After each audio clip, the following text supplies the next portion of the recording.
আপনারা মনে করেন টিনের ঘরের দুটো 5 ইঞ্চি ইট গাঁথতে পারলে মানে নামে বড় মিস্ত্রি হয়ে গেছি।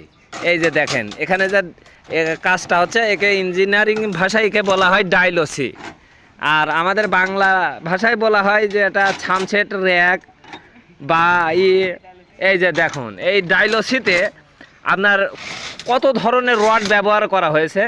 এখানে 3টা আছে, লম্বায় 3টা রড ব্যবহার করা হয়েছে, 4টা মূলত এই যে এখানে আর একটা এর ভিতরে আছে 10 মিলি, এখানে 4টা 10 মিলি। থামো দাঁড়াও। আর হচ্ছে এখান থেকে এই মাথাটা ভাঁজ হবে, ওই যে ওখানে ইটের রিং আছে আপনার হচ্ছে এখানে পিস্তল রিং বলে না, এটাকে বলা হয় ওয়াকার রিং। এই ওয়াকার রিংয়ের বলার কারণ হচ্ছে মূলত এই রিংটা এর ভিতরে ঢুকানো হয়ে গেছে। এই যে এই রিংটাকে